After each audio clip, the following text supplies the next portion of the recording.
Hello, friends. If you're new, welcome to my channel. Why don't you go down and hit the subscribe button and ring the bell so you don't miss any episodes. For my fans and subscribers, welcome back. Let's get right into the episode today. It is Religious Society in Colonial Connecticut. This is a continuation of my Witchcraft Trials series. The Connecticut Valley housed various so-called, quote-unquote, heretical beliefs, including Spiritists, Baptists, and English sectarians. Clergy found themselves under heavy criticism for supporting measures against those who disagreed with them. At this time, Puritanism was experiencing fragmentation. Siege mentality explains their reaction to William Pynchon's book, The Meritorious Price of Our Redemption, published in 1641. Courts condemned the book, indirectly linking it to a witchcraft trial in Springfield. Pynchon came to the Massachusetts colony from Essex, England, and by 1635 had moved to the Connecticut River Valley, where he helped to found the town of Agawam, later renamed Springfield.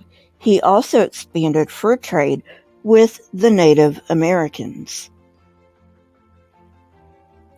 As towns established independent governments, they sent magistrates to the Connecticut General Court, the de facto government, and Pynchon was chosen to be magistrate from Agawam.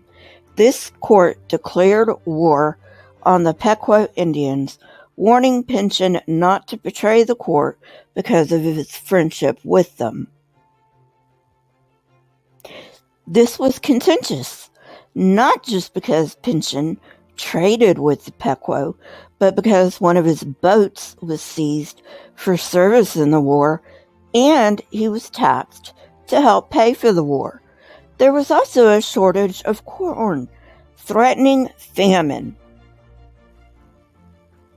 A poor harvest in 1637 led to corn shortage. The General Court ordered Pynchon to buy corn from the Indians at 5 shillings per bushel, but they refused to sell it. He told the authorities, whereupon they sent Captain John Mason to obtain it, but he was also denied. However, Mason was convinced that Pynchon was trying to profit from the shortage and accused him of unfaithful dealing.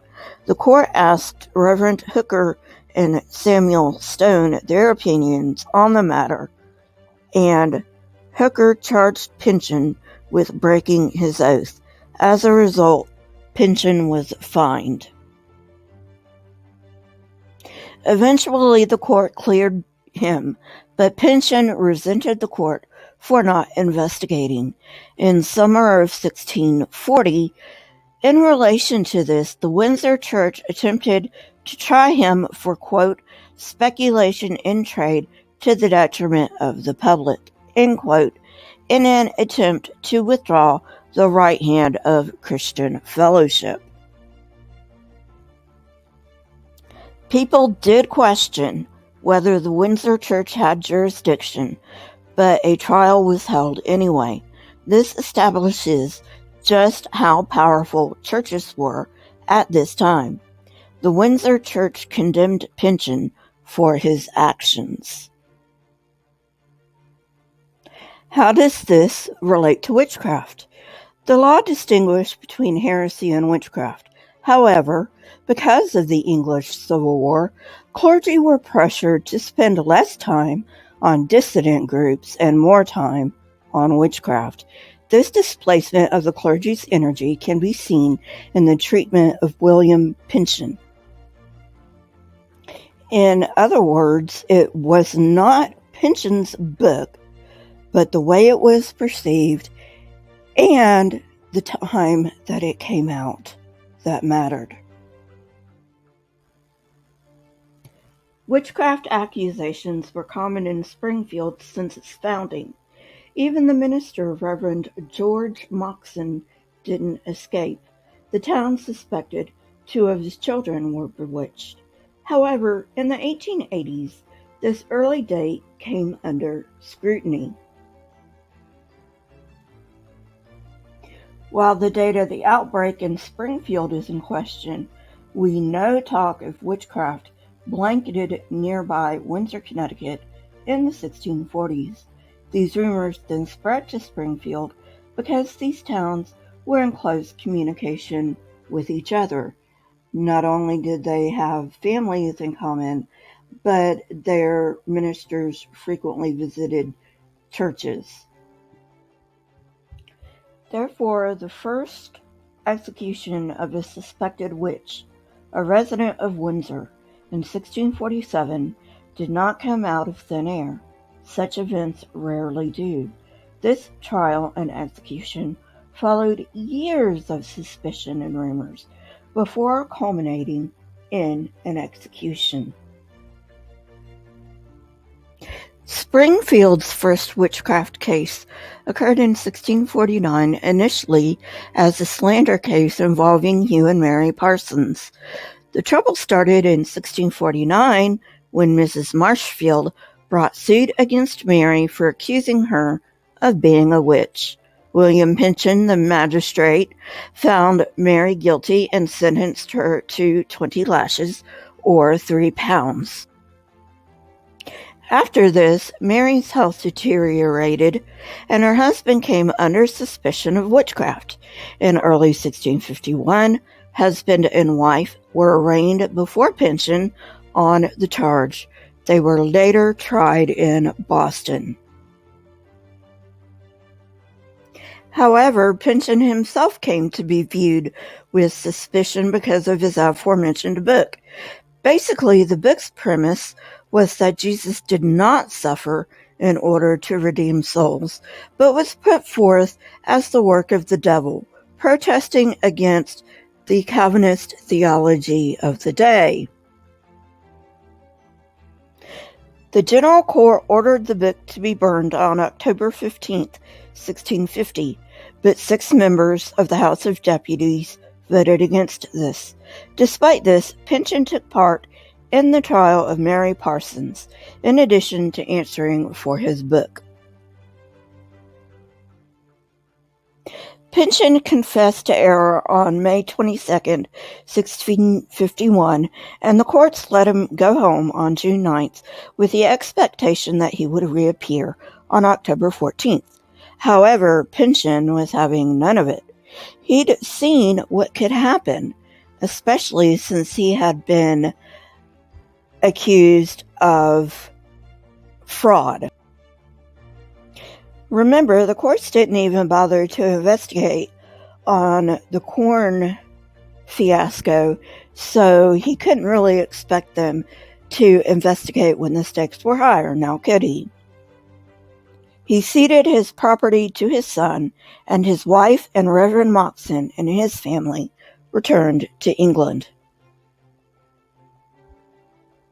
Pynchon's ideas had influenced a neighbor and friend of his, Edward Holyoake, who wrote a book in 1658 titled The Doctrine of Life, or Man's Redemption, in which he stated people have the right to inquire into the foundations of their faith.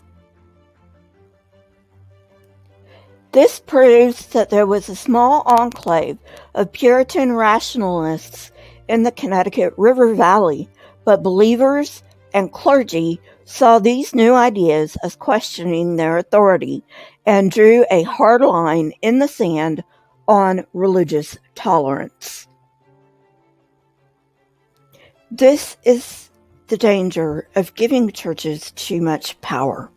We must fight for religious freedom and religious tolerance wherever we go, and yes, it is a worthwhile fight, because one of these days you will be fighting for your own religious tolerance.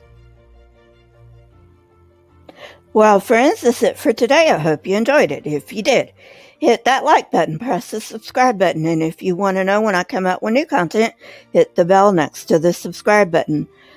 All of my social media links are in the description, along with the source that I used for this episode. If you wish to support this channel, you may do so on my PayPal link. I also have a website with merchandise and a Teespring store in case you want something in return for your support. It does go a long way, trust me. You may also support me on Patreon if you feel so inclined. I will have Patreon-only content out at least once a month, so drop by and check out my Patreon page, link in the description. Keep learning and searching for truth. Here are a few videos from my library. If you have not watched them yet, go ahead and watch them and tell me what you think.